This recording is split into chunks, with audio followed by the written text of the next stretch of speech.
Welcome to my little shop. In case you didn't see the short video I put out about what I'm doing here, I'll just give a brief introduction and then we'll go into more detail. So this is my 2011 KTM XEW 250 that I've had since 2018, and it's the bike that I've learned how to ride on. That's gotten me into enduro, and I've spent some time working on it, learning about the mechanics of dirt bikes. It's been an excellent machine. I really like it. It's fun to ride, plenty of power for me. I intend to keep it, granted that, you know, there's still good quality parts and support from KTM now that there's been that buyout. I bought it with an unknown amount of hours, and like the bike wasn't in terrible shape or anything, but I kind of kept that in the back of my mind, like I'd have to do a top end rebuild eventually. But I rode it for 2 to 3 seasons total, and I just figured, you know what, let's do some work on it. I'll get the piston and just take my time learning how to do a top end rebuild. As you can see, it's taken apart. I've ordered all the parts that I need, and now I'm at the point of assembly. And while I'm doing this engine top end, I'm going to install an updated starter.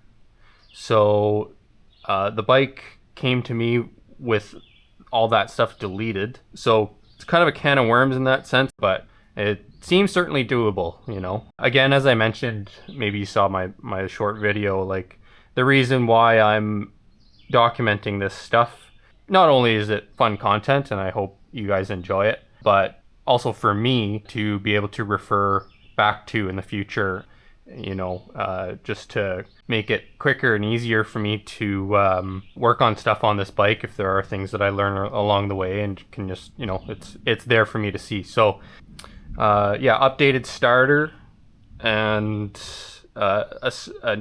a new spring with the proper spring rate for my weight. What else? Maybe I'll talk about what I've done to the bike. Some titanium pegs. I picked those up a long time ago, and they're very solid. I bought those because I smashed one of them that was on the bike before. It's just a regular steel one, and it was no good. So I got these. They're wider, they're grippy, they're very strong. I put that kickstand on, and I rebuilt the swing arm, all the bearings. I've done the wheel bearings. There's the suspension, forks and shock. I sent those to Stadium Technology, or maybe I should say Technology Stadium. They're in Montreal, and I had a good experience with them. They set the suspension up for me and did some minor repairs to the rear shock, and they set me up with these neoprene sleeves, and the reason for having those, in case you've never seen them before, as I've never seen them on any other bikes, is to keep dust out of the seals and to protect the stanchions. As was explained to me, even minor abrasion to the stanchions can cause seals to wear out faster and leak. So yeah, put those on. They were like $70, and I like them. So plowing ahead, the other thing I've worked on is the front wheel. The bike came to me with a damaged rim, and so I replaced the rim and the spokes on the front wheel. I bought a truing stand because I wanted to learn how to do it myself. And yeah, although that was a time-consuming process, it was pretty rewarding. I'm happy that I know how to rebuild wheels now, so that's cool. I need to do a little bit of work on the front brake. It was leaking and I lost a bunch of fluid. So that'll be part of this project. And yeah, here we go. The cylinder. I've cleaned everything up. All the parts are ready to be put back together, so I'll be starting out with the power valve. I did have a look into replating, and before I committed to sending anything out, I did some research, asked around, came across a video that Jeff Slavens from Slavens Racing has on YouTube. It's a little bit older, but I thought it was pretty useful, basically saying that if your two-stroke cylinder is in good visual condition, so no major scoring, you can see cross-hatching, no cracks, nothing out of the ordinary, it's clean. It's fine to put a new piston in it, and part of the explanation was, two-stroke cylinders have a lot of ports, and they are bound to warping, and so I guess essentially they don't have to be perfect, was his opinion. And I had this I cleaned it and I looked at it, and I also got a second opinion from a friend who's into two strokes, and the conclusion is that it's very clean, very good shape, and I'm just going to make sure my piston rings have the correct tolerance and carry on. So let's get into the power valve. Okay, I'm starting on the right side.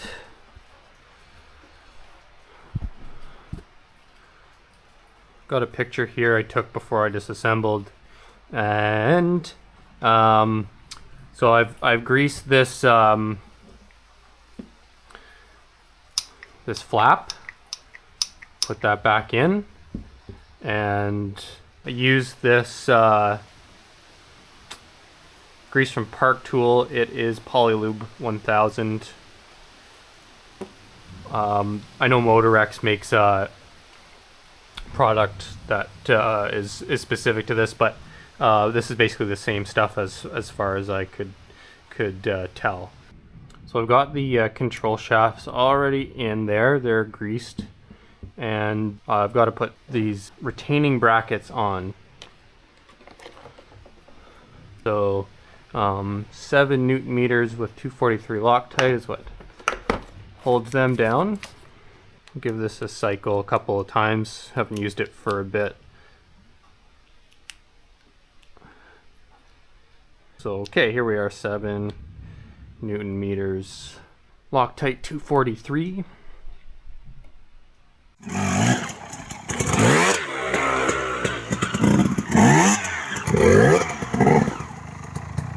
Curious to know, I think these are basically the same, they're just opposite sides. Same shape. Yeah, exactly, just opposite sides. There's not really anything to confuse there.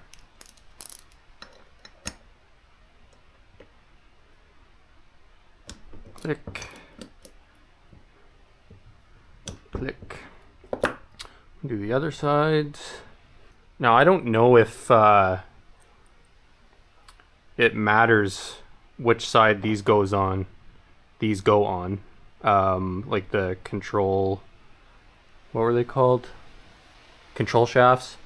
However, when I took the picture, I noticed that, like to disassemble, I noticed that the one on the left side had an L on it. So I'm gonna assume that it does matter which side they go on. There we go.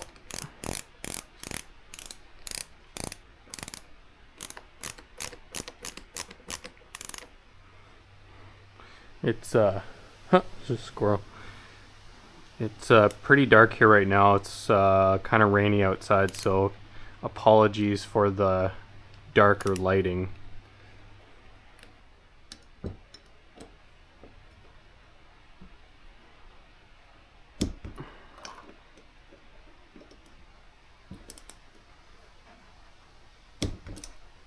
Position the control flap, mount O-rings. Mm-hmm.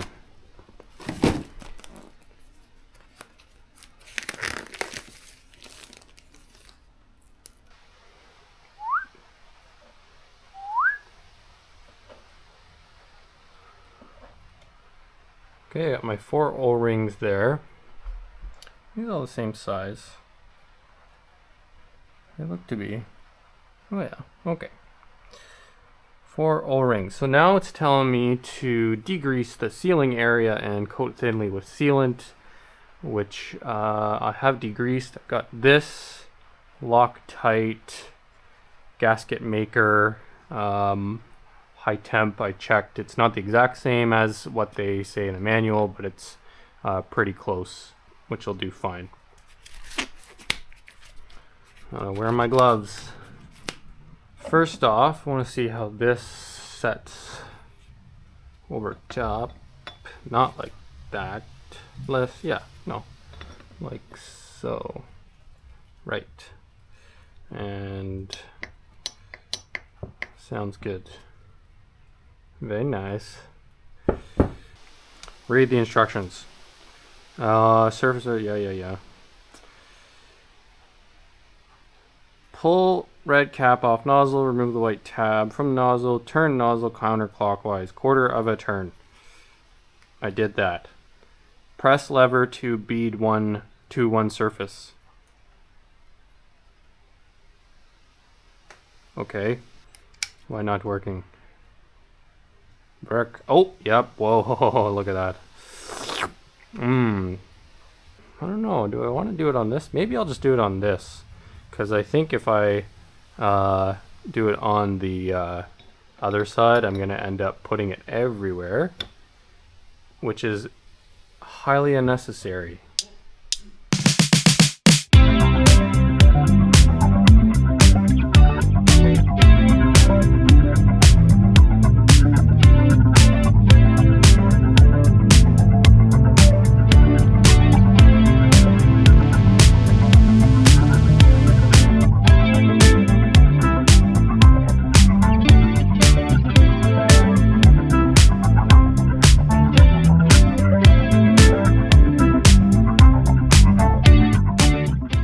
Okay, so now we've got these exhaust flange screws, and they hold the springs. 2 of them hold the springs for the exhaust pipe, the expansion chamber, and it seems to matter, well, of course, which holes they go in. So I've got this one there. It doesn't call for any Loctite, but 8 Newton meters is our torque.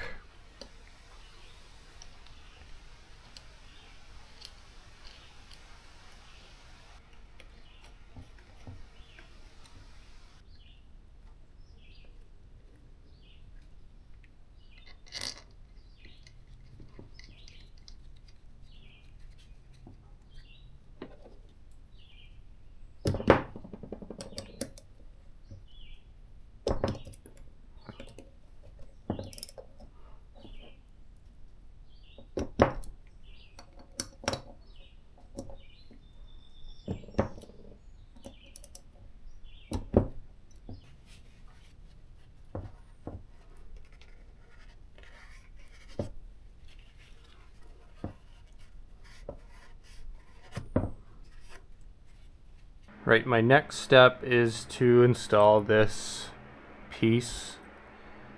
For the gear, it has a spring.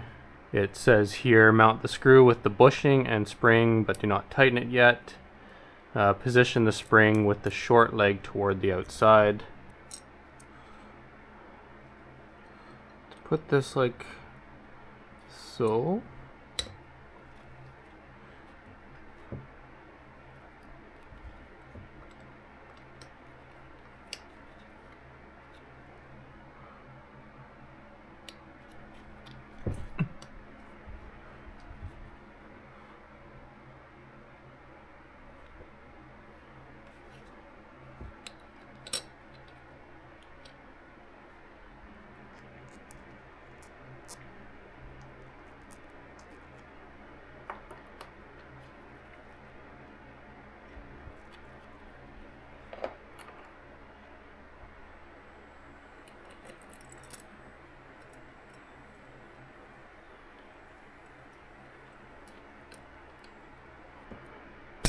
A little bit tricky.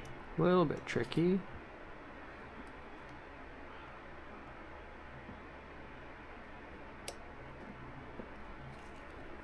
How's that? There we go. Okay, so it's a little crooked now.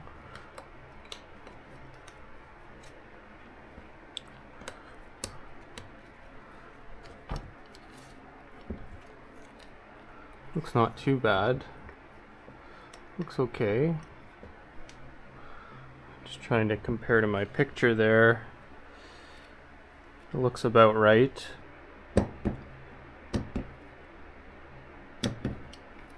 Perfect. That's that side. Looks good. Moving over to the next side.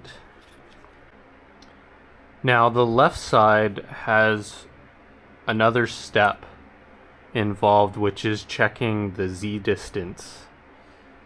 So that means I need to measure from the top of the cylinder here down to the flap, the inside of the flap right here. And that measurement needs to be 48 millimeters. So I've got my calipers here. I take my caliper, zero it out, and set it to 48 millimeters. Good. And I'll use the pin end to measure this distance. So by looking through the exhaust port, I'll be able to tell where it needs to be. Should be right about there. You can see it right in the middle. With this bracket, what I need to do, I'll Loctite this piece. That bolt can hold it in place. I want that to rest on that primary bracket.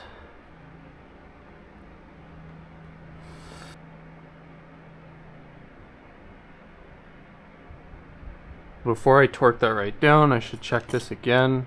Just a hair too far. So I need to tighten this a little bit. See what that did. It's really a matter of just fine-tuning, slow adjustment to get this right.